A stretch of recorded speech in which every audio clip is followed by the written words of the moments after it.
আন্তরিক কৃতজ্ঞতা জানাই যে আজকে আমি আসতে পেরেছি। আসলে প্রশাসনিক কাজের মধ্যে যুক্ত থাকতে থাকতে আমাদের অনেকটাই আমরা যান্ত্রিক হয়ে পড়ি। তাই আমার বিষয়ের সাথে সম্পৃক্ততা রেখে বলি, আমাকে যখন মাননীয় অধ্যক্ষ ফোন করলেন, সেই আমার প্রথম বিভ্রান্তি শুরু হয়েছে যে আমি কেন। তো সেই বিভ্রান্তির থেকে আমি প্রথমে জিজ্ঞেস করলাম যে আচ্ছা যাব। তো বিষয়টা হচ্ছে আমার নিজের অনুষ্ঠান, হাসপাতালে, ক্লাস এখানে আসবো এতটা দূরে। জিজ্ঞেস করলাম সময়, তুমি আমাকে একটা সময় বললেন। আমি আপনাদের কাছে ক্ষমা প্রার্থী, ভেবেছিলাম যে চিকিৎসক দিবসে অন্তত সময়ানুবর্তিতা রাখতে পারবো একটা সময়, কিন্তু সেটা পারি হয়ে ওঠেনি। আমি এসে পৌঁছলামই প্রায় দেখলাম। তো এটা আমার জন্য আমাকে ক্ষমা করবে। এই বিভ্রান্তির ও যখন আমাকে বললো যে কি নিয়ে বলবো, তারপরে আমাকে বললো যে বিষয় আমাকে নির্বাচন করতে হবে। সেটা আমার কাছে একটা বিরাট কি নিয়ে বলবো। আজকের দিনে তথ্য কোনো দুরূহ বিষয় নয়, আমাদের সবার কাছে প্রভূত তথ্য, বরং তথ্য আমাদের বিভ্রান্ত করা শুরু করেছে। আমরা জানি যে আজকের চারপাশে বিভিন্ন জায়গা থেকে বিভিন্ন ধরনের তথ্য আমাদের কাছে আসছে। তো আমি ওনাকে জিজ্ঞেস করেছিলাম যে কোনো বিষয় নিয়ে বলবো, কিন্তু বিষয় নিয়ে তো আপনারা জানেন যে সংবাদপত্র থেকে শুরু করে দূরদর্শন থেকে শুরু করে সর্বত্র প্রভূত পরিমাণে তথ্য আছে। তাহলে কি নিয়ে বলবো? তো সেই বিভ্রান্ত হওয়ার জায়গা থেকে আমি ভাবলাম, তখন একটু নিজেকে হালকা করার জন্য ভাবলাম যে তাহলে কোন রোগ নিয়ে বলি। তখন আমাদের প্রখ্যাত শিল্পী ভানু বন্দ্যোপাধ্যায়ের কথা মনে করলো। আপনারা অনেকে জানেন, ওনার একটা কৌতুক নকশায় ছিল যে আমাদের বিগত দিনের রোগগুলো কী ছিল সেগুলো নিয়ে বলবো, কারণ সেগুলো তো এখনো রয়েছে। উনি বলেছিলেন সেই রোগগুলো ছিল ডিয়ারিয়া, ম্যালেরিয়া, ডিপথেরিয়া, ডায়রিয়া, নিউমোনিয়া। আর আধুনিক রোগ হয়েছে ইস আর আশ। ইসগুলো এখনো আছে, তার পরবর্তী যেই জি প্রজন্ম এসছে, ছিল এনকেফালাইটিস, মেনিনজাইটিস, নিউমোনাইটিস, এখন হচ্ছে সেপসিস। আপনারা যারাই বড় হাসপাতালে গেছেন, যেগুলো বাবা চিকিৎসা করিয়েছেন, দেখবেন একটা অবস্থায় এসে ডাক্তারবাবুরা আমরা বলে থাকি যে সেপসিস। আর আজ তো বরাবরই ছিল ভাইরাস, তার সঙ্গে এখন এসে জুড়েছে অন আর অন হচ্ছে হাইপারটেনশন, ইনডাইজেশন, ডিপ্রেশন, আর হচ্ছে টিউমার, ক্যান্সার এবং রিসেন্টলি অ্যালজাইমার। যারা একটু বার্ধক্যে যাচ্ছে সেখানেও আমি দেখছি যে কোন বিষয় বাছা যায়। তারপরে ভাবলাম ইসলামে যাই, কারণ প্রেসিডেন্সির কথা মনে পড়লো যে সেই সময়ে কফি হাউসে তো ইজম নিয়ে হয়তো হতো, এখন হয় না।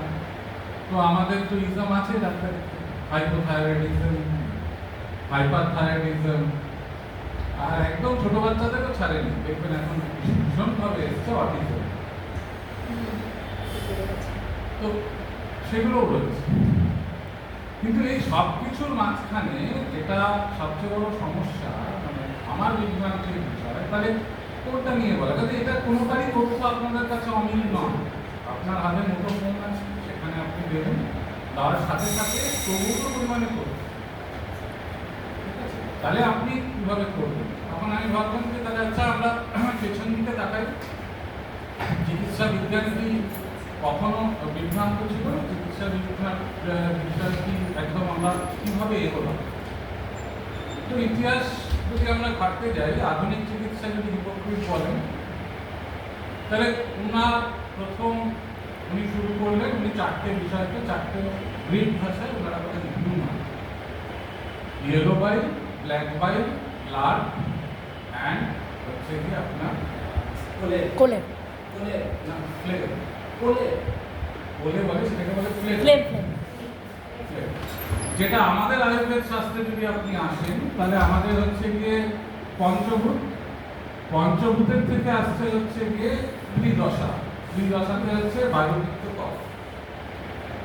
কিন্তু যদি আপনি দেখেন তাহলে গ্রিকের এই চারটে মানে বায়ুকে যদি আপনি পিত্ত বলেন তাহলে ওনাদের ফ্ল্যাগনটা হচ্ছে গিয়ে কফ, আর ওরা ব্লাডকে বলে ফ্লো, আর আমরাও বায়ু পিত্ত কফ এই তিনটে নিয়ে আয়ুর্বেদ শাস্ত্র শুরু করি।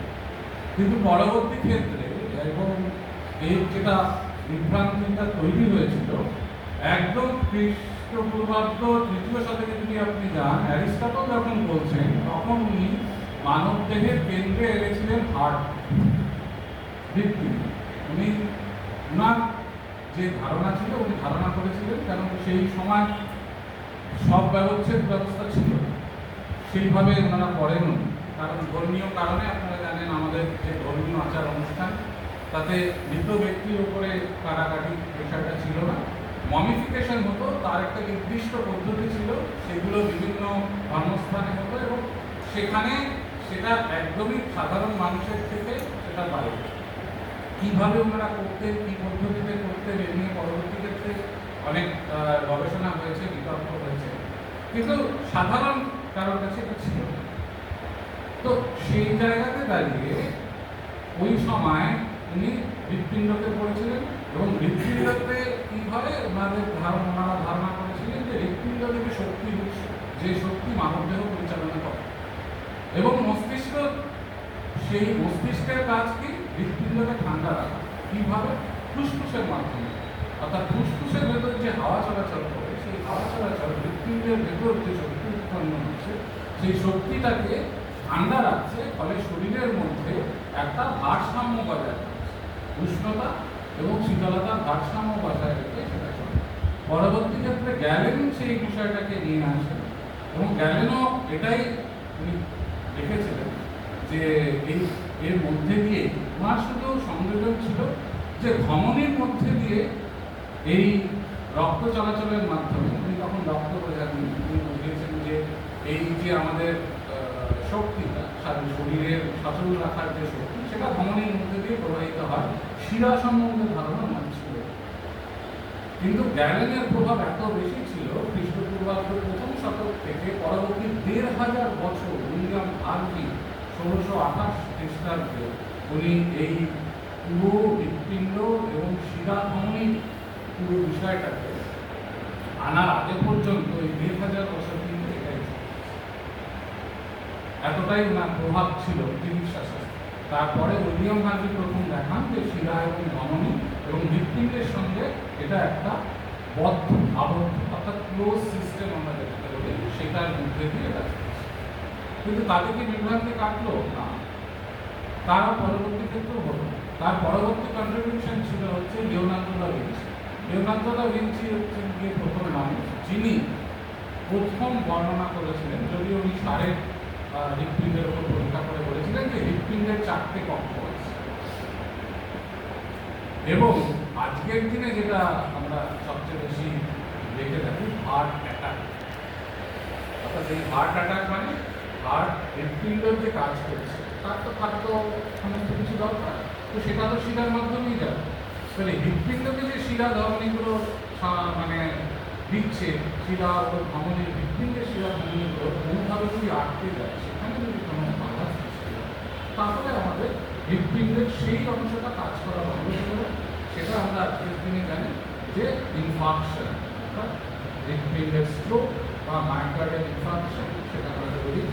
এটাকে আমাদের ভাষায় বলে অ্যাথেরোস্ক্লেরোসিস, অর্থাৎ ধমনীর ভেতরে যে ক্লটটা তৈরি হয়, শরীর সেই ক্লটটা সরাতে পারে না, সেইটা হচ্ছে গিয়ে আমাদের অ্যাথেরোস্ক্লেরোসিস। এইটা প্রথম ধারণা নিয়ে আসেন হচ্ছে গিয়ে লিওনার্দো দা ভিঞ্চি এবং মানুষের সুষুম্না কাণ্ড বা স্পাইনাল কর্ডের ধারণা ওনার দেওয়া এবং ২০০০ মানে আমাদের এই ২০ শতক পর্যন্ত লিওনার্দো দা ভিঞ্চি এই যে ধারণা এটাকে অস্বীকারও করা যায়নি এবং ইকোকার্ডিওগ্রাফি আসার আগে পর্যন্ত, অ্যাথেরোস্ক্লেরোসিস বা অ্যাঞ্জিওগ্রাম আসার আগে পর্যন্ত এটার সম্বন্ধে এই তথ্যটা যে সঠিক এটা বলা যায়। সুতরাং বিষয়টা হচ্ছে যে বিভ্রান্তির সাথে নিয়েই আমাদের এই চিকিৎসা শাস্ত্র এগিয়েছে, কিন্তু মানুষের একটা আমাদের সকলের যে বিষয় একদম পরিবেশগতভাবে দেখবেন, আমরা এই ব্রহ্মাণ্ডের বোধহয় একমাত্র প্রাণী যারা সব কিছুকে অস্বীকার করে। এবং অস্বীকার করি বলে আমাদের পূর্ববর্তী আমাদের মধ্যে দ্বন্দ্ব কাজ করে মেনে নেবো না, এটা বললেই মেনে নেবো। ১,৫০০ বছরের গ্যালেনের তত্ত্ব কেউ তো অস্বীকার করেছেন বলে তারা পরবর্তী ধাপে পৌঁছেছে। অর্থাৎ কোথাও এই অস্বীকারটাকে যদি আমরা ধরি যে না তার আমাদের মনে হচ্ছে না, সেই বিভ্রান্ত এবং বিভ্রান্ত। সুতরাং প্রথমেই যে বিষয়টা সেটা হচ্ছে চিকিৎসা শাস্ত্র কোনো কিন্তু একদম সুনির্দিষ্ট প্রমাণ সাপেক্ষ নির্দিষ্ট কোনো বিষয় না। এটা একটু সচল বিজ্ঞান, বিজ্ঞানের অন্য শাখার মতো প্রতিনিয়ত পরিবর্তিত হচ্ছে, আমাদের ধারণাগুলো বদলে যাচ্ছে। আমি শুধু এই বিষয়টার অবতারণা করলাম, তার কারণ আজকের দিনে যে চিকিৎসা বা চিকিৎসা বিভাগের বিষয়টা হয়, প্রাচীন ধারণা এবং আজকের ধারণা এই দুটো কিন্তু খুব স্বাভাবিকভাবে আমরা শুনতে পাই কীরকম যে ডাক্তারবাবুর কাছে গেলেন এক জায়গায় পরীক্ষা দিতে গেলেন, তাহলে এত বছরের আমার চিকিৎসা পড়ার অভিজ্ঞতাটা কি? আবার একইভাবে আমরা এটাও দেখতে পাই যে ডাক্তারবাবুর কাছে গেলেন, দেখলেন কিন্তু কিছু বললেন না, কোনো পরীক্ষা নিরীক্ষাও দিলেন না, কিছু ওষুধ দিতে দিলেন, 2 দিন হয়ে গেল, কিছু বুঝতে পারছি না, বিভ্রান্ত।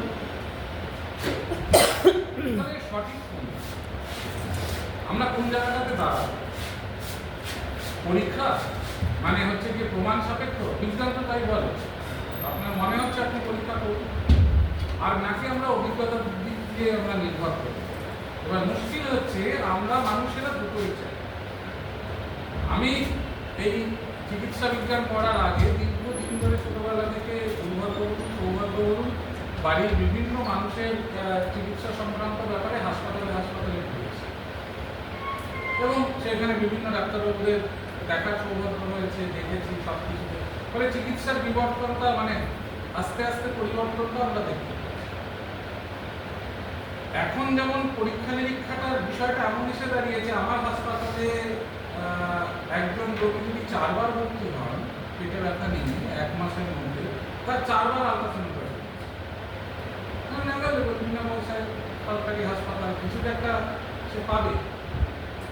আর যদি কোনোভাবে না লেখা হয় তাহলে তার বাড়ির কাছে জিজ্ঞেস করেন এটা কি ওটা আল্ট্রাসাউন্ড করলে হতো না? পরিবেশ এবং পরিস্থিতি এমন যে আপনি যে বলবেন সঠিকভাবে যে না দরকার নেই, সেক্ষেত্রে আপনি যখন সেই আমরা তাদের মুখগুলোর দিকে তাকাই, তো মনে হয় যে এই সামান্য একটা আল্ট্রাসাউন্ড একটা বারণ করে দিলেন। চিকিৎসকদের বিভ্রান্তি আমরা কোনটাকে ধরব? বিজ্ঞান ধরে চলবো না একজন মানুষের যে প্রত্যাশা আমাদের সেই প্রত্যাশাটাকে পূরণ করব? এই জায়গাটা কিন্তু খুব ধূসর। আমার সেটাই মনে হয়েছে যে আমাদের কাছে যে এরকম কোনো বিষয় নেই। আচ্ছা, যখন আল্ট্রাসোনোগ্রাফি ছিল না তখন কি আমরা কোনো ডায়াগনোসিস করিনি? করেছি। তাহলে কি? তাহলে চিকিৎসা বিজ্ঞান যদি এতটাই, তাহলে 4 বছর ধরে পড়াশোনাটা দরকার কিছু। কিন্তু খুব ছোট্ট একটা কোর্স করা যেত, আমাদের প্রাক্তন মুখ্যমন্ত্রী কিন্তু বলেছিলেন যে 1 মাসের মধ্যে সেবিকা তৈরি করা যাবে, এবং যদি আমাকে পুরোপুরি টেকনোলজি নির্ভর হতে হয় তাহলে আমার এমবিবিএস কোর্স 4.5 বছর রাখা সত্যিই দরকার। কেন আমরা কেন রাখছি? কারণ আমি তো শুধু আমাকে শিখতে হবে যে আমার যদি আমার কোনো কিছু দরকার হয়, মস্তিষ্ক নিউরোলজিক্যাল সংক্রান্ত বা শরীরের যে কোনো জায়গায় আমার হাতে স্ক্যান আছে, স্ক্যানার আমাকে বলে দেবে এই মানুষটির কোন অংশে কি রয়েছে। আর বিভিন্ন ধরনের এত পরীক্ষা করার তো আমার দরকার নেই। তাহলে আমরা কোন জায়গাটা স্ক্যান করবো আর কোন জায়গাটা আল্ট্রাসোনোগ্রাফি করবো আর এমআরআই করবো, এইটুকু চিকিৎসার মাধ্যমে তো চিকিৎসাটা করা যায়। কিন্তু সমস্যা এই জায়গাটাতে উভয় অর্থ আমরা নিজেরাও বুঝতে পারছি না, আমরা বলছি আমরা মানব সমাজ যে আমরা ঠিক কি চাইছি। প্রথম বিভ্রান্তি হচ্ছে গিয়ে মানুষ হিসেবে আমরা জন্মগ্রহণ করেছি মানে আমাদের মৃত্যু অবশ্যম্ভাবী, এর আর কোনো কিছু নেই। জীবন সংগ্রাম মৃত্যুকে ঠেকিয়ে রাখার সম্ভব, আর কিছু নেই। মাঝে মাঝে এই বয়সে এসে আমার মনে হয় যে বেঁচে থাকাটাই একটা অলৌকিক ঘটনা। স্টার্ট দিকে যখন শুনি এই রোগে আক্রান্ত হচ্ছে ছোট ছোট বাচ্চারা, আপনি বিশ্বাস করবেন গত 1 বছরে আমাদের হাসপাতালে প্রায় 5 থেকে 6 জন এরকম মানুষ পেয়েছি, একদম ইয়াং, কোনো সমস্যা নেই, জল জ্যান্ত 30 থেকে 40 বছরের মধ্যে বয়স যুবক, তার কোনো সমস্যা নেই, হঠাৎ করে তীব্র বুকে ব্যথা নিয়ে এসছেন, 1 ঘন্টার মধ্যে তার বাড়ির লোক বলছিল তো কোনো সমস্যাই ছিল না, কোনো অসুখ ছিল না। কিন্তু আমরা দেখতে গিয়ে দেখছি সেই সময় তার ব্লাড প্রেশার, রক্তচাপ প্রায় 230/140। তিনি স্বাভাবিক যাচ্ছিলেন, ভোরবেলা তীব্র বুকের যন্ত্রণা আমাদের কাছে এসেছেন। 6 ঘন্টার মধ্যে আসলে আমরা এখন যাই হোক সরকারের দৌলতে আমরা বেশ কিছু থ্রম্বোলাইটিক ড্রাগ পাই, যেগুলো বাইরে কিনতে গেলে প্রায় 24 থেকে 35 টাকা দাম হয়, কিন্তু আমরা বিনামূল্যে মানুষকে সেটা দিতে পারি, বেশ কিছু প্রাণ আমরা বাঁচাতে পেরেছি। কিন্তু সমস্যাটা হচ্ছে তথ্য বিভ্রাট। ঠিক আপনি দেখবেন এই ধরনের যন্ত্রণাটা এই জায়গাটা এবং আমাদের ঠিক এই জায়গাটা প্রিকর্ডিয়াল এরিয়াটা, এবং আমাদের সবার প্রাথমিক ধারণা, আমাদের অভিজ্ঞতা এবং সব জায়গা দেখে গ্যাসের কিন্তু অদ্ভুত ভাবে আপনি যদি পুরো চিকিৎসা শাস্ত্র খুঁজে বেড়ান তাহলে গ্যাস বলে কোনো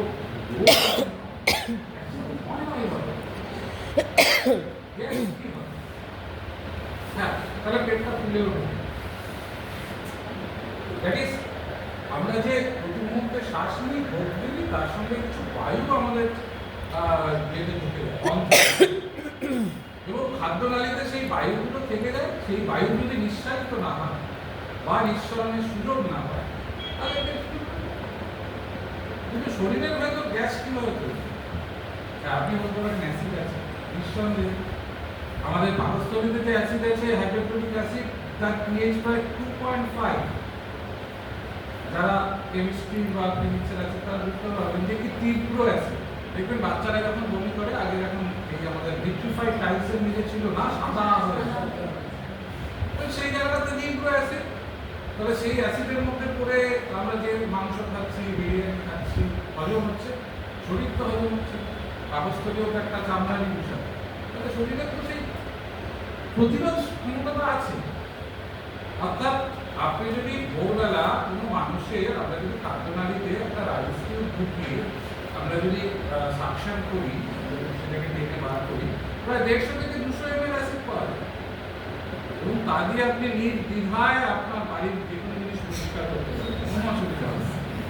তার তীব্রতা এমন, তাহলে সেটা তো সারা রাত্রে পেটের মধ্যে রয়েছে, তাহলে শরীরের মধ্যে তো আমরা জানি প্রতিরোধ।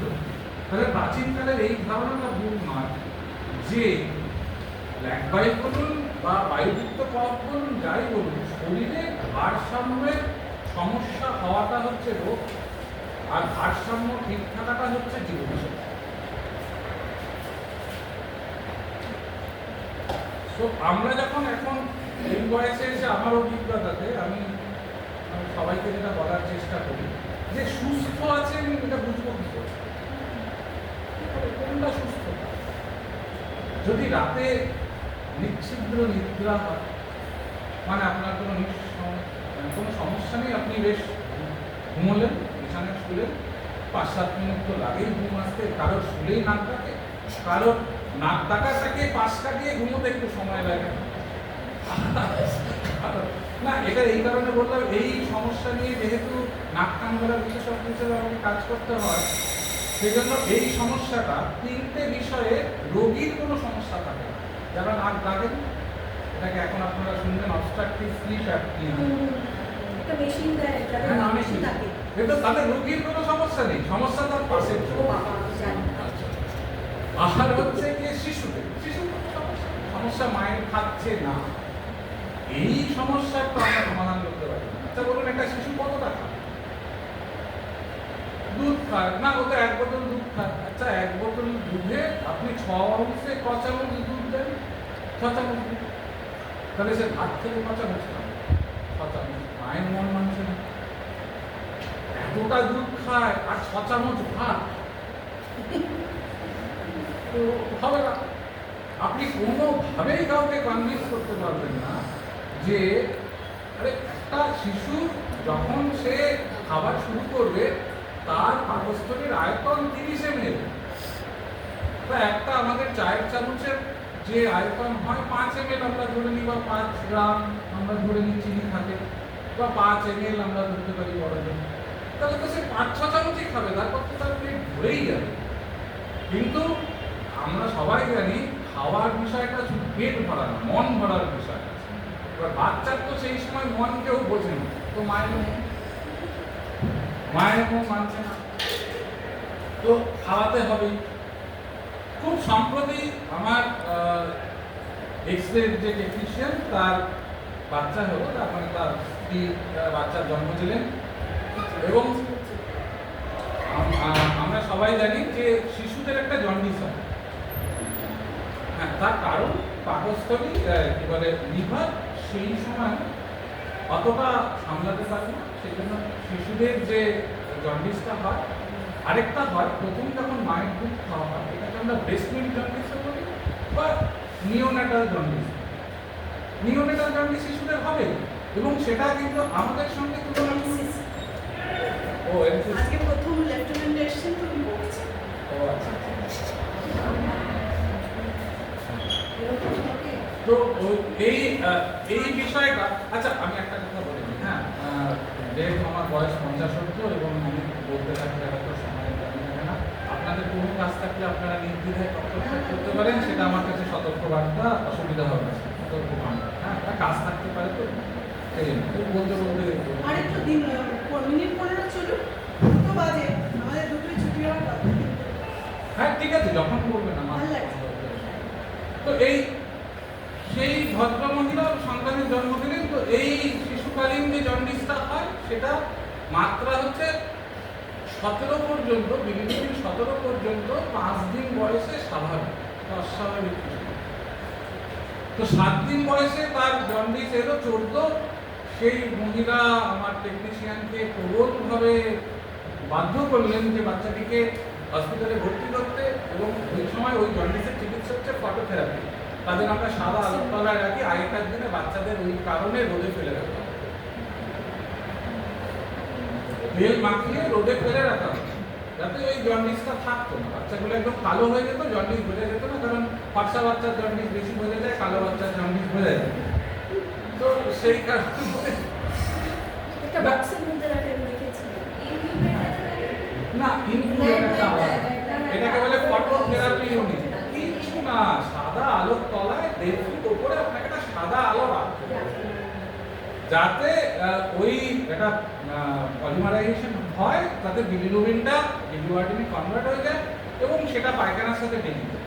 তো সেটা বোঝানো যায় না। 2 নম্বর, শিশুদের যেটা সবচেয়ে সমস্যা, মায়ের দুধ খেলে যতবার ব্রেস্ট ফিড করবে ততবার পটি।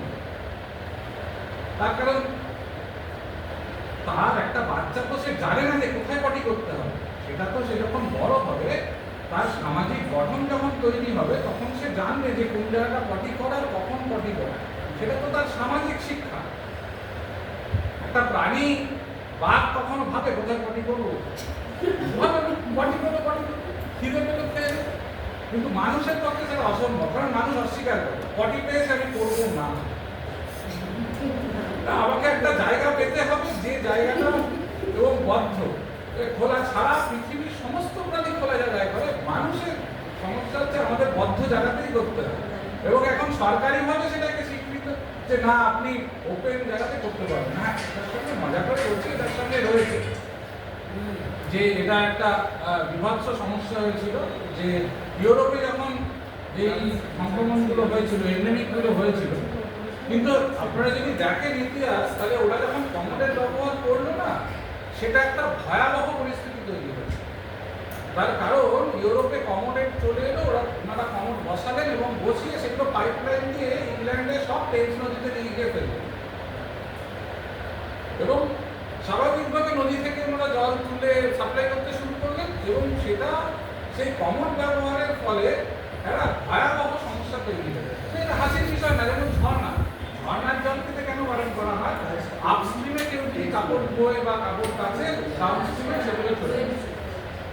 তো সেই সময় ইংল্যান্ডে এক সময় আইন করে কমোড বন্ধ করা হয়, যে না, অসম্ভব, এই সোয়ারেজ পুরো টেমস নদীর জলে গিয়ে মিশছে, কারণ ওনাদের আর কোথাও। যত্রতত্র করলেও সমস্যা, টেমসের জলেও সমস্যা, কারণ তখন সেপ্টিক ট্যাঙ্কের ধারণা আসে। পরবর্তী ক্ষেত্রে সেপ্টিক ট্যাঙ্কের ধারণা এসেছে, এখন আমরা সেটাকে কনফাইন করেছি, ক্লিনিক উপদ্রব সেগুলোকে আটকেছি। কিন্তু যেটা বলছিলাম বাচ্চাদের সমস্যা, কিন্তু দেখবেন মায়েরা ভীষণ ভয় পায় যে 13-14 বার করে কফি হচ্ছে।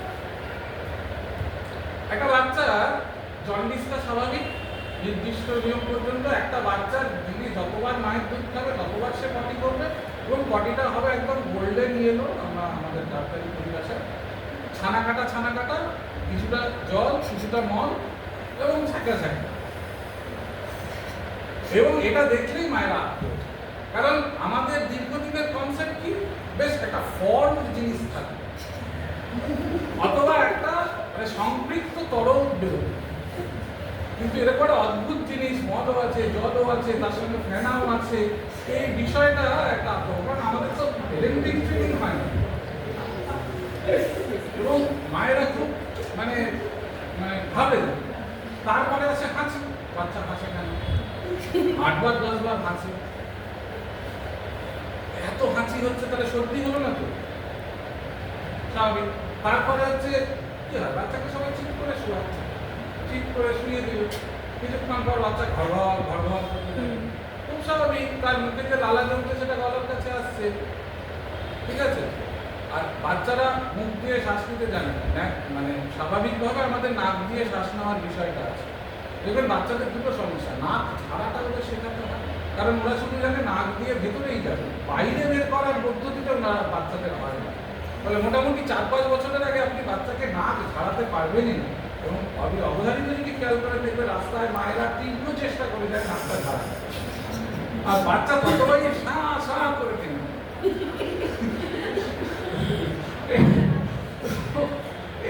এই সমস্যাগুলো হয়, বলছে হয়। তো এই বিভ্রান্তিগুলো কাটাবার কোনো সুযোগ নেই, তার কারণ এটার একটা বাণিজ্যিক দিক আছে।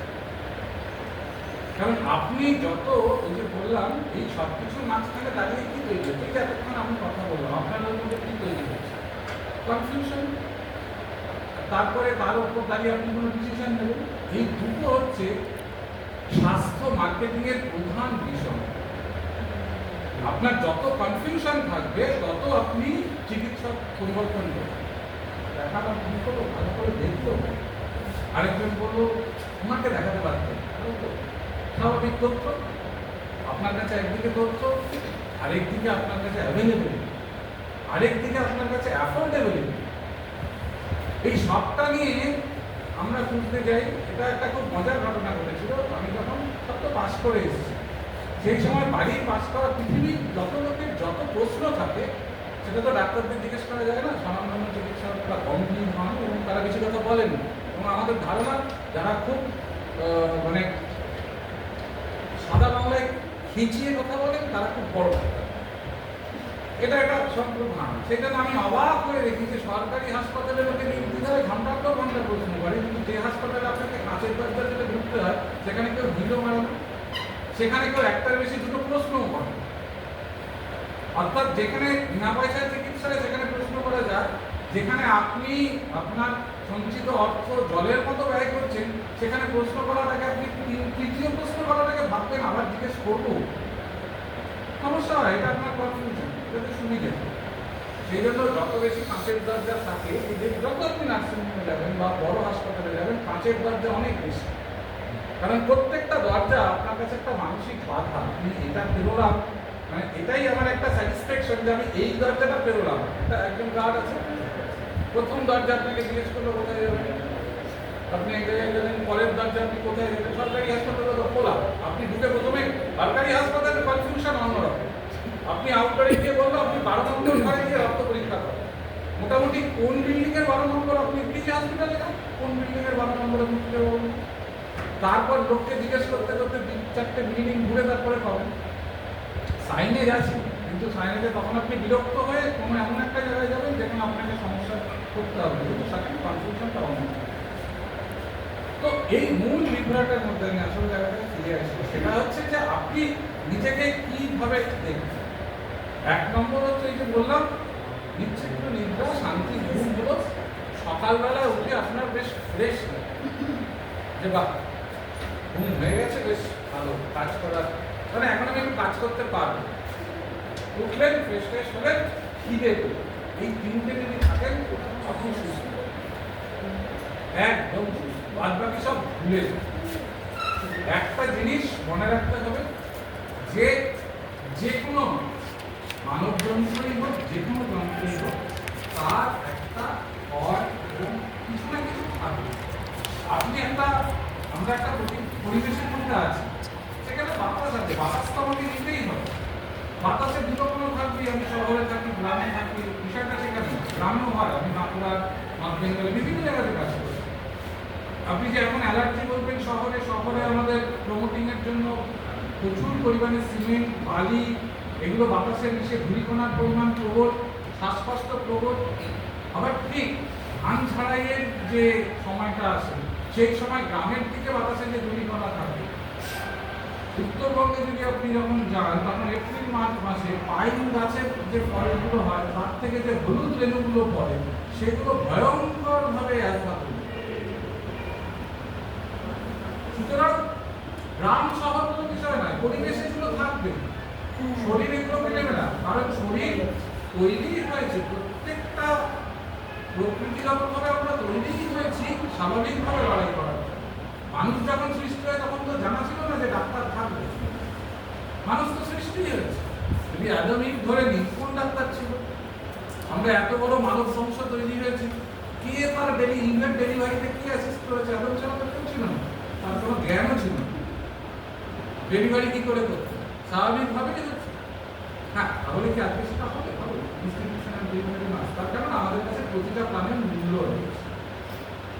আমরা চাই যাতে একটি প্রাণ না, তা সত্ত্বেও কিন্তু আমাদের দেশে ম্যাটারনাল মর্টালিটি রয়েছে। কোনো অডিট হয়, আমরা অনেকটা কমিয়ে এনেছি, কিন্তু চাইল্ড মর্টালিটি, ম্যাটারনাল মর্টালিটি রয়েছে। তার একটাই কারণ, তার সমস্যা কিন্তু আজকের দিনে অ্যাফোর্ডেবিলিটি না, তার সমস্যা আপনারা যারা সমাজ বিজ্ঞান আছেন ভালো জানেন যে মানব সম্পদের অসম ডিস্ট্রিবিউশন, অর্থাৎ অপুষ্টি। অপুষ্টি কিন্তু শুধুমাত্র ভাববেন না যারা খেতে পাচ্ছে না তা নয়, অতিরিক্ত মেয়েরও অপুষ্টি না। আপনি আপনি উঠবেন না, তার কারণ হচ্ছে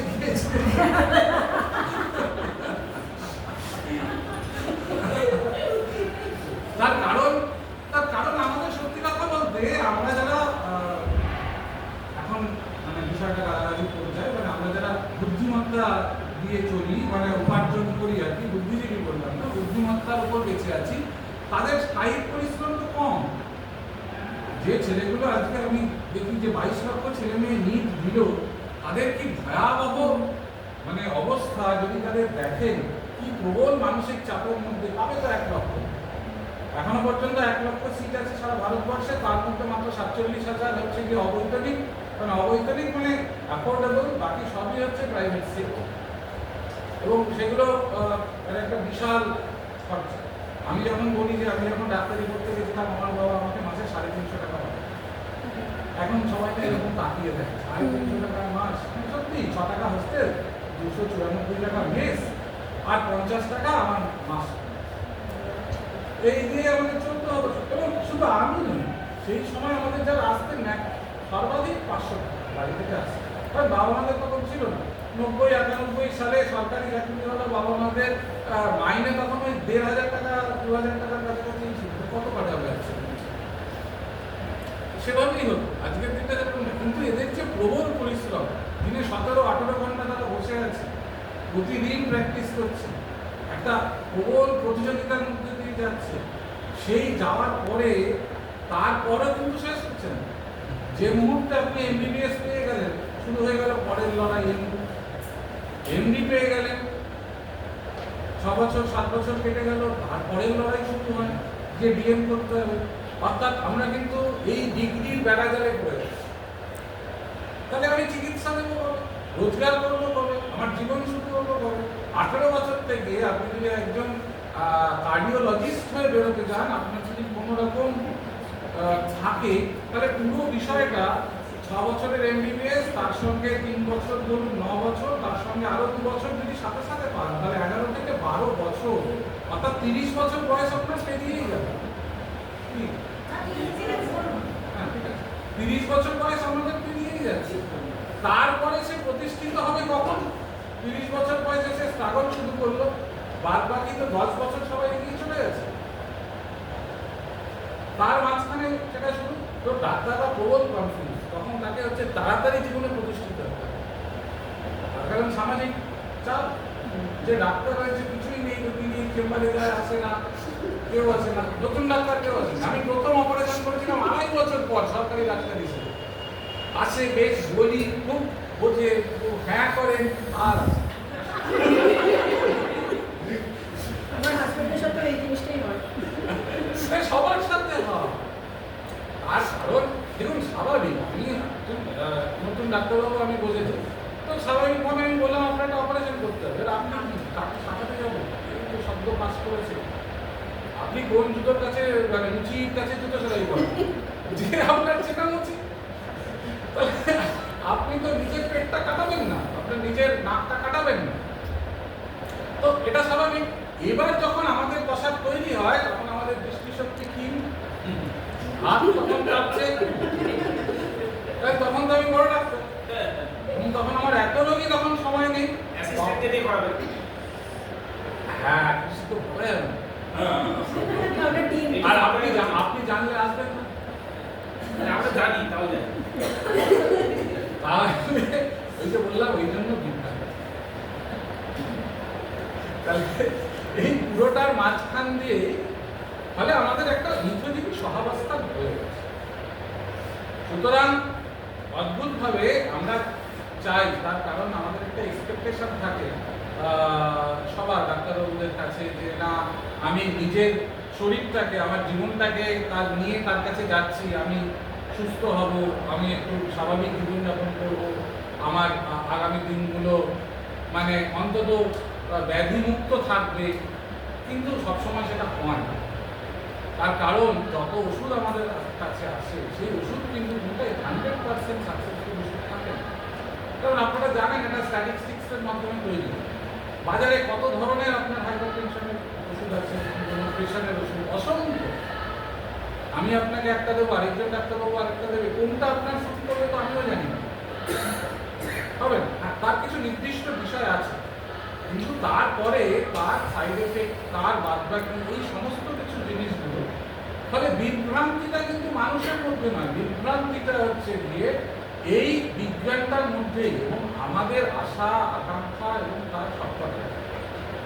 আমার প্রথমে যেটা বলতে গেলাম, যে আমাকে প্রথম জিজ্ঞেস করলো যখন পাস করেছি, তখন সবার সব প্রশ্ন থাকে হচ্ছে কি যে নতুন ডাক্তার এরা শব্দ পাস করেছে এরা জানবে।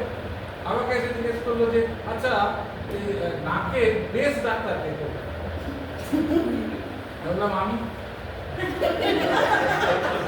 আচ্ছা আমি কি করে জানবো? আমার ব্যাপারে আমি কনফিডেন্টলি সিরিয়াসলি বলেছিলাম আমি, আর কোনোদিন আমার সেই মামিমা আর কোনোদিন আমাকে ফোন করে দুর্ভাগ্যের বিষয়। অনেক আশা নিয়েই বলেছিলাম, দেখে পয়সা পাবো না, তাহলে একটা পেশেন্ট পাওয়া যাবে, আসেন তখন আমাদের কোনো বলে যে সত্যি যাত্রাটা বলুন কোনোদিন মানে সেরা শিক্ষক, সেরা চিকিৎসক এগুলো কি হয়? সেরা গায়ক আপনার পুরস্কার আপনি দিতে পারেন, মানে টিভিতে আপনি একটা চ্যানেলে করে কাউকে সেরা বানাতে পারেন, কিন্তু সত্যি কি সে অর্থে কেউ কাউকে এরকম করে সেরা বলা যায়?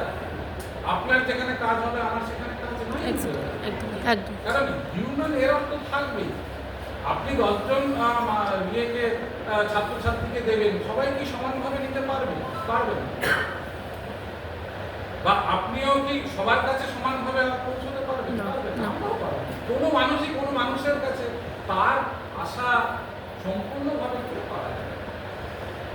ফলে এই বিভ্রান্তি কমানোর উপায় হচ্ছে গিয়ে, যেটুকু বলি এবার শেষ করে আমি, সেটা হচ্ছে কি যে আমাদের সকলকে বুঝতে হবে যে ছোট থেকে শুরু করুন। তার কারণ এটার ভয়াবহ ফল আমি দেখেছি, যারা ক্যান্সার চিকিৎসা করেন, যারা আত্মীয় স্বজনদের নিয়ে যান, প্রথম দিকেই ভাবেন যে কোনো ক্যান্সার যত ছোট উকিলরা যখন বলে ছোট্ট কেস, 3টে হিয়ারিং এর পরে মোটামুটি মিটে যাবে। আজ পর্যন্ত কোনো ছোট কেস কোনো দিন কয়েক বছরেও মেটে যাবে। মিটবে, একটা হলো তাহলে একটা আপিল করি, আপনি না করুন, যিনি হারবেন, কারণ সিদ্ধান্ত যে মুহূর্তে হবে কারোর পক্ষে যাবে কারোর বিপক্ষে যাবে, তো তিনি তো আপিল করবেন। এবং একদম তলার কোর্ট থেকে সুপ্রিম কোর্ট পর্যন্ত আপনার আর্থিক অবস্থা চলবে, তাহলে আপনি কিন্তু ওই কেসে পড়ে যাবেন। ক্যান্সারের চিকিৎসা হচ্ছে কিসে, তার ফলে আপনাকে বুঝতে হবে, আমাদের সবাইকে বুঝতে হবে, যেটা লম্বা, যত ছোট ক্যান্সারই এটা লম্বা। আর কারণ যদি একটা ছোট্ট বলি, বর্তমানে সবচেয়ে বেশি ব্রেস্ট ক্যান্সার বা জরায়ু ক্যান্সার বা লাং ক্যান্সার হচ্ছে, আপনি দেখলেন একদম ছোট। রিসেন্টলি আমি একটি রোগী পেয়েছিলাম, মেটাস্ট্যাটিক ক্যান্সার। এখানে একটা রোগ নিয়ে এলো, গলাটা ফুলে গেছে।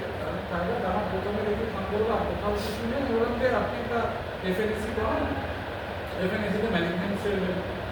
আমি বললাম যে কোনো এদিক ওদিক যাবেন না, একদম সরকারি জায়গা, আমাদের সিএনসিআই রাজারহাট, ওখানে যান।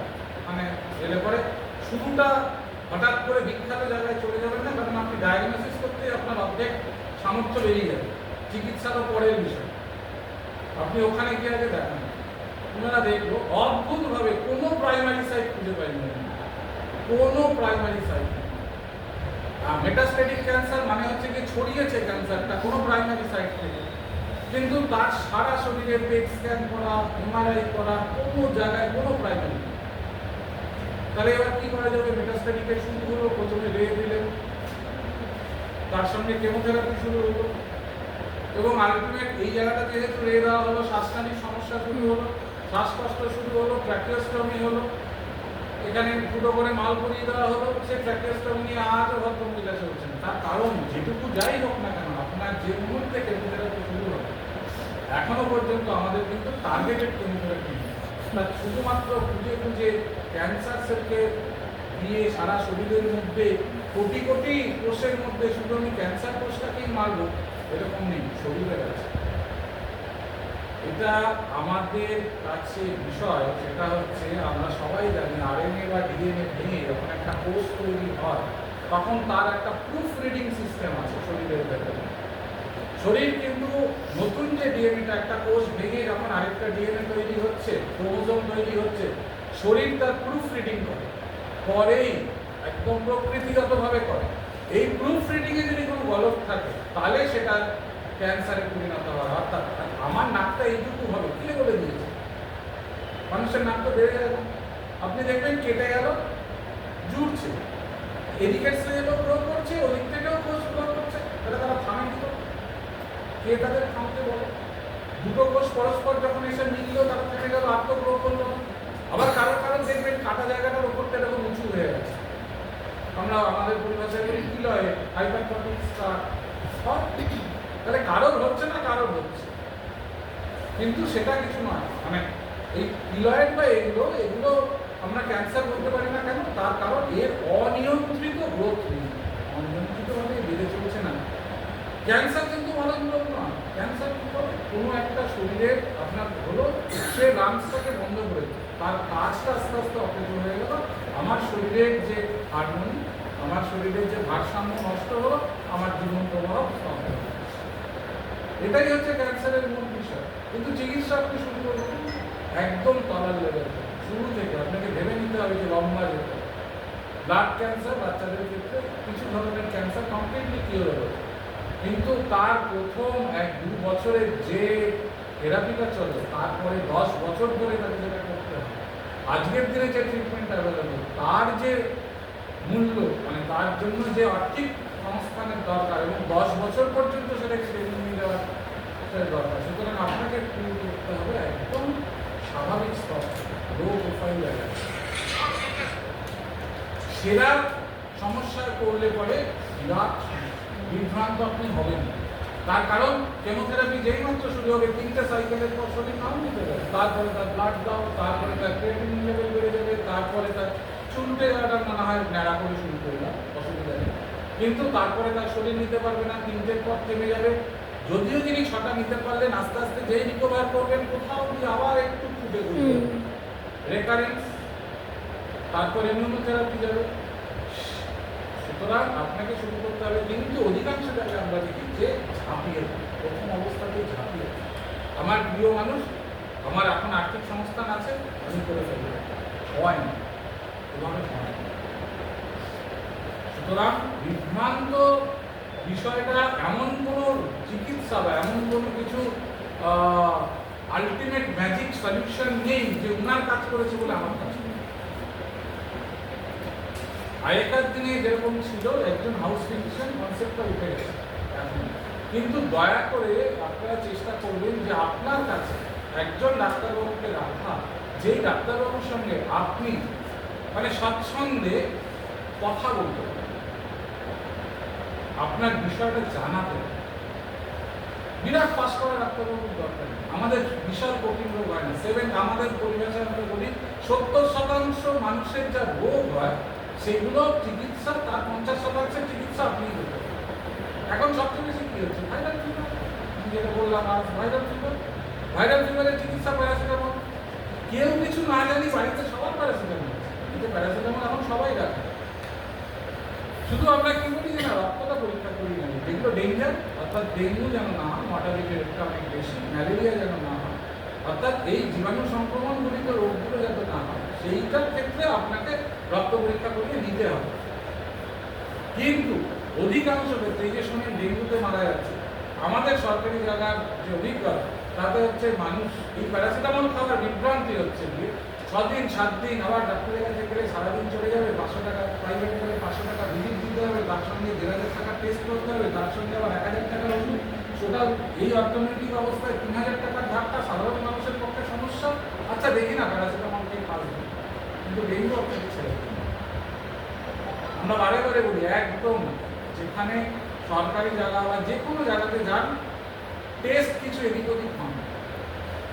সরকারি জায়গার সুবিধা হচ্ছে যেহেতু প্রভূত পরিমাণে টেস্ট হয়, সেই জন্য কিটগুলো মোটামুটি ঠিকঠাক থাকে, খুব খারাপ কিছু থাকে না। এবং অবাক হয়ে আপনি শুনবেন যে ডায়াবেটিক রোগী আমরা পাই, কারণ আপনারা জানেন যে ডায়াবেটিসের চিকিৎসা খুব এখন ইয়ে সাপেক্ষ হয়ে গেছে, খুব মানে অনেক টাকা লাগছে। যে ওষুধগুলো নতুন মডার্ন ড্রাগস এসছে বেশ খরচা সাপেক্ষ, এবং অধিকাংশ জায়গাতে আমরা দেখেছি যে বাইরে থেকে যে মানে পেশেন্টরা আসছেন তাদের কন্ট্রোল হচ্ছে না, তার কারণ পয়সার অভাবে তিনি নিয়মিত ওষুধটা খেতে পারছেন না। কিন্তু হসপিটালের রোগীরা পায়, তার কারণে আমরা খুব কম পয়সা চিকিৎসা করি। যে ড্রাগসগুলো আছে খুব কম পয়সা, হয়তো সেগুলো অত ভালো কমপ্লায়েন্স নয় ওগুলোর মধ্যে, কিন্তু ডায়াবেটিক্স রোগটাকে আমরা এবং তারা যেহেতু বিনা পয়সায় পাচ্ছেন, নিয়মিত আসছেন, তারা কিন্তু অনেক বেশি কন্ট্রোল।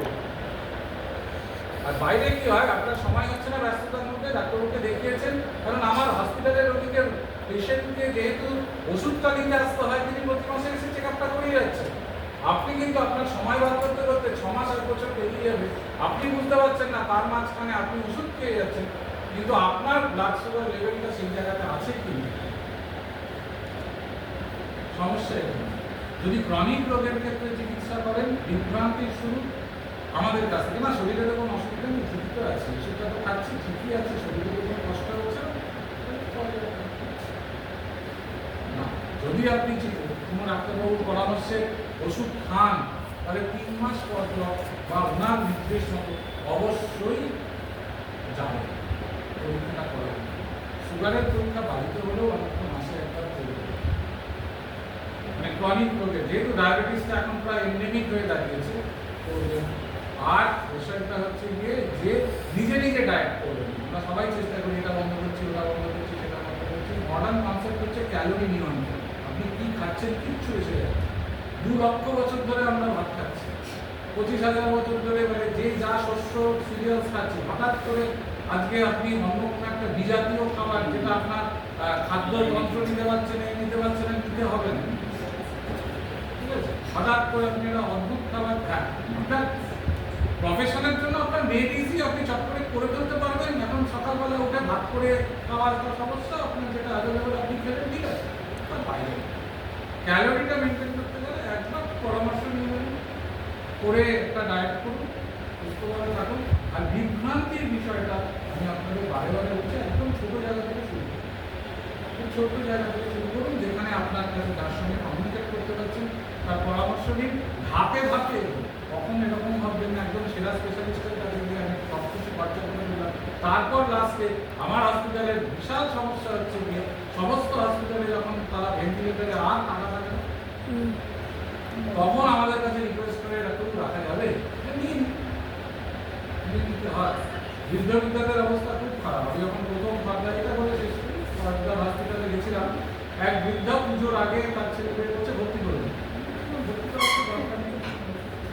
তখন বলছে যে ডাক্তারবাবু আমাকে ভর্তি নেই, কেন সবাই দেখাতে যাবে, সেই বৃদ্ধা থাকবে না, তাকে নিয়ে যাওয়া যাবে না।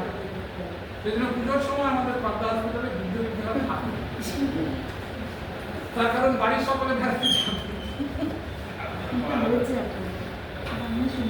এবং এখন না, এটা আপনি রাজনীতির আগে কথা বলছি, এখন অন্য বিষয়। এখন হচ্ছে কি যে আমাদের ওই অঞ্চলগুলো এই সমরেশ বসু ডিটি রোডের ধারে যদি করেন, যা ছিল আসলে তাই আছে। চটকলগুলো বন্ধ হয়ে যাওয়া, মানুষ যে অবস্থায় থাকে। আমি এই পালসপুরিও করলাম, বস্তিগুলোতে ঢুকলাম, চারবার ফিলের যে এরিয়াগুলো দেখলাম, মানুষ যেভাবে থাকে, মানে আপনি ভাববেন যে এইভাবে মানুষের পক্ষে থাকা সম্ভব, মানে আমরা যারা ওই জায়গাতে নেই, কিন্তু মানুষ বেঁচে আছে, অপরিসীম জীবন মানুষ বেঁচে আছে, সেখানে তারা ডিউটি কাটছেন এবং চলছে। চটকলের আপনি জানেন ক্যাজুয়াল লেবাররা কত টাকা পায়? সপ্তাহে 3 দিন কাজ পায়, ইউনিয়নকে 3 দিন, 320 টাকা মজুরি, 30 টাকা ইউনিয়নকে দিতে হয়, 290 টাকা নিয়ে বাড়ি যায়। তাহলে বাড়ির একটা মানুষ সপ্তাহে 14 থেকে মাসে 14 দিন কাজ পায়, 300 টাকা করে হলে কত টাকা হয়? সেই টাকা দিয়ে সে ঘর ভাড়া এবং ইলেকট্রিসিটি, মোটামুটি এখন ঘর ভাড়া 800 থেকে 1000, ওই যেগুলো যে ঘরগুলোতে যায়, আর 200 টাকা ইলেকট্রিসিটি, সেই বাদ দিয়ে তাকে চলবে।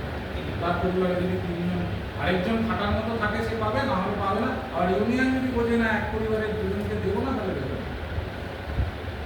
তো এই পরিস্থিতির মধ্যে মানুষ রয়েছে। সুতরাং তারা যদি বেঁচে থাকতে পারে, তা আমাদের তো বিরাট বড় যাই হোক, এটা যদি বলছি যে আমরা বেঁচে আছি, বেঁচে থাকবো, ভয় পাবেন না, বিভ্রান্ত হবেন না, বিশাল জটিল জটিল না। 70% লোক এমনিই সেরে, সর্দি কাশির কোনো চিকিৎসা হয় না। আমাদের বলা হতো ওষুধ দিলে 7 দিন, না হলে 1 সপ্তাহ। ঠিক আছে, অ্যাসিডিটি আপনি পৃথিবীতে যত দামি ওষুধ খান নির্মূল করতে পারবেন না, কারণ খাদ্যাভ্যাস এবং যা জল যা যেভাবে আসছে, অত্যধিক সারের ব্যবহার, অত্যধিক মশলার ব্যবহার, সব কিছু নিয়ে আমরা পারবো না। বাদ বাকি মাত্র 10%, 30% লোকের মধ্যে 20% হচ্ছে কি অপারেটিভ এবং কিছু চিকিৎসা, আর 10% লোক শুনবে তার কোনো চিকিৎসা নেই। সুতরাং ওই 20% রোগ নিয়ে আমরা ডাক্তারবাবুরা বেঁচে আছি, আমাদের জীবিকা নির্বাহ করে। বাকি 70%-এর মধ্যে কোয়াক ডাক্তাররা আছেন আমাদের, এবং আমি বলছি না, কোয়াক ডাক্তারবাবু যাদের বলি, সত্যি ভারতবর্ষে তারা যদি না থাকেন, তাহলে যে মানুষরা চিকিৎসা পায়, যতটুকু পায়, আমার অভিজ্ঞতা, আমি বহু কোয়াককে দেখেছি খুব ভালো চিকিৎসা। আমি তাদের সমর্থন করছি, কিন্তু রাতে বিরেতে গ্রামে গঞ্জে এখানে কিছু পৌঁছয় না। একজন পাস করা ডাক্তারকে দেখাতে গেলে যে আর্থিক সম্পত্তি লাগে, সেখানে ধারে একজন কোয়াককে দেখিয়ে বেঁচে থাকাটা তার কাছে জরুরি, এবং সে থাকে গান দিয়ে শোধ করে। অ্যাভেলেবিলিটি নেই, অ্যাভেলেবিলিটি নেই, রাত্রিবেলা দেখানো যাবে না, তো কোয়াক ডাক্তারই যাবে। না না, বিষয়টা সেখানে না, বাড়িতে এখন কোয়াক ডাক্তাররাও যেতে চান না। আর বাড়িতে না যাওয়ার সমস্যা এখন সব রকমই রয়েছে, সব দিক দিয়েই রয়েছে, এইগুলো বিস্তারিত আলোচনা করে লাভ নেই। কিন্তু না, বাড়িতে গিয়ে সত্যি দেখাটা খুব সমস্যা। বাড়িতে গিয়ে আপনার ধরুন হঠাৎ রাতে তীব্র বুকে ব্যথা, আমি ডাক্তারবাবুকে ডাকলেন, তিনি উঠে বাড়িতে যাবেন, গিয়ে তিনি বুঝলেন যে এবার একটা একটু ইসিজি করা দরকার, উনি করতে পারবেন না, আপনাকে বলবেন হসপিটালে পাঠান, আপনি একটা অ্যাম্বুলেন্স এদিক করে জোগাড় করবেন। যদি তার মায়োকার্ডিয়াল ইনফাকশন হয়, ওই ডাক্তারবাবুকে বাড়িতে নিয়ে গিয়ে আপনার যে সময়টা নষ্ট করবেন, ডাক্তারবাবু আসতে 8 ঘন্টা লাগবে। তার বদলে যদি আপনি পেশেন্টটাকে কোনোভাবে নিয়ে রাতের বেলা যাই হোক না কেন, যদি একটা হাসপাতালে নিয়ে যান, 100 জনের 1 জনও যদি মায়োকার্ডিয়াল ইনফাকশন হয়, তার বাঁচার সম্ভাবনা থাকে। আমি বলছি না যে 100টা কেসেই নিয়ে যাওয়ার দরকার হবে, কিন্তু মিস হবে। বাড়িতে গিয়ে ধরে চিকিৎসা করা যায়। শীতল ঘোষের বিখ্যাত চিকিৎসা ছিল, তিনি বলেছিলেন একটি মেয়ে পেটে ব্যথা কিছুতেই ছাড়ছে না, বহু চিকিৎসা হয়েছে, সে উঠতেই পারছে না। যাতে শীতল ঘোষকে ডাকলেন, উনি ঘরে ঢুকলেন, মেয়েটির দিকে তাকালেন, এগিয়ে চলে এলেন, বাড়ির লোককে বললেন চোখের ডাক্তার। এগুলো গল্প কথা। অ্যাকচুয়ালি মেয়েটির গ্লকোমা হচ্ছে, অ্যাকিউট গ্লকোমার একটা সিমটম হচ্ছে কি অ্যাকিউট পেন। তো ওই মেয়েটির চোখের সমস্যা নিয়ে প্রেজেন্ট করেনি, তখন তার পেটে ব্যথা এমন সে ভাবছে পেটে ব্যথার চোখে আমি ধোঁয়া ধোঁয়া দিচ্ছি। দ্যাট ওয়াজ এই যে আমাকে বললাম যে টেস্ট এই পেশেন্টকে যদি আপনি নার্সিংহোমে ভর্তি করেন চিকিৎসা বিভাগ অবশ্যই ভাবি, তার কারণ তার কোনো আল্ট্রাসাউন্ড, তার কোনো সিটি স্ক্যানে পেটে কিচ্ছু পাওয়া যাবে না। Patient has been affected with blocking and that's the experience, যেটা আজকের দিনে অসম্ভব। তার কারণ একটি ছেলে ফার্স্ট ইয়ারে ডাক্তারিতে ঢোকার পর থেকে সে এমসিকিউ করে এমডিতে চান্স পাওয়ার জন্য ওয়ার্ডে যাওয়া প্রায় বন্ধ হয়ে গেছে। পাই না নতুন ডাক্তারবাবুদের ওয়ার্ডে নিয়ে যাওয়া দুরূহ কাজ, কারণ তাকে এমডি পেতে হবে, তার এমসিকিউ করতে হবে, ফাইনাল তাকে করতে হবে, সেখানে গিয়ে সে ইন্টার্নশিপ হসপিটালশিপে গিয়ে সে সময় নষ্ট করবে কেন? আপনার যদি কোনো ডাক্তার থাকে তাহলে দেখবেন তারা ওয়ার্ডে কম যায়, তারা এটা করবে।